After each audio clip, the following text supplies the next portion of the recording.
Horror story में आज की स्टोरी मृतात्मा द्वारा भवन की रक्षा। इंग्लैंड के लीस्टेस्टर शायर नामक स्थान के बोसवर्थ नामक भवन में पिछले 300 वर्षों से उस घर की मालकिन की प्रेतात्मा भटक रही है। वैसे यह प्रेतात्मा आत्मभूत प्रेतों की भांति रात्रि में ही भवन में इधर से उधर मंडराया करती है। वैसे ये प्रेतात्मा अन्य भूत प्रेतों की भांति रात्रि में ही भवन में इधर से उधर मंडराया करती है।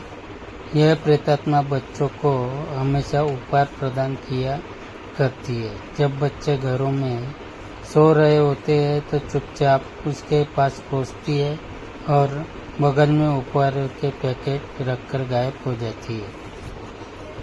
जब बच्चों को अपने उपहार मिलने लगे तो यह चर्चा जंगल में आग की भांति सर्वत्र फैल गई।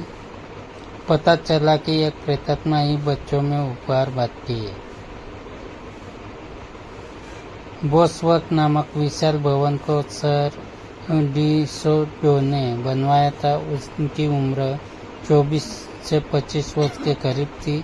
एक दिन उन्हें क्लब की युवती से प्रेम हो गया। उसे उन्होंने बिना शादी के अपने घर में रख लिया।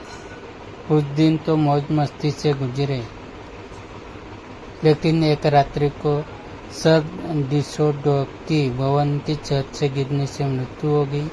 अब डिसोडो की कुंवारी पत्नी को ही विशाल भवन की देखरेख करनी पड़ी।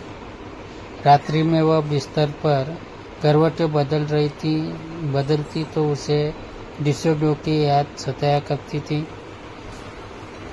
उसकी आंखों में आंसू भर आते। वह आंसू भरी आंखें लेकर बरामदे में लगी डिसोडो की आदमकद तस्वीर के पास जाती और एक ही बात कहती, काश मेरी गोद तो बंदी होती, मैं बच्चों के सहारे ही अपनी जिंदगी काट लेती। बच्चों को देखकर वह आपे से बाहर हो जाया करती।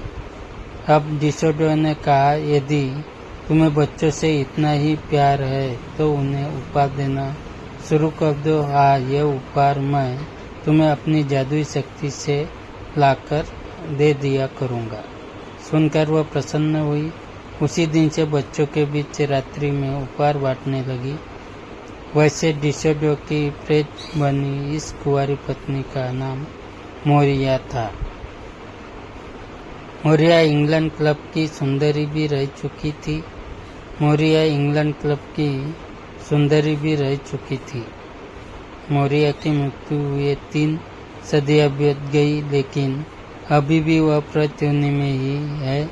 वह खंडहर अवस्था में खड़े अपने भवन की रक्षा किया करती है और रात्रि में बच्चों के बीच जाकर उपहार बांटा करती है। इंग्लैंड में लोगों की धारणा है कि उपहार प्रदान करने वाली ये प्रेतात्मा किसी को सताती नहीं बल्कि गरीबों का दुखड़ा दूर करती है।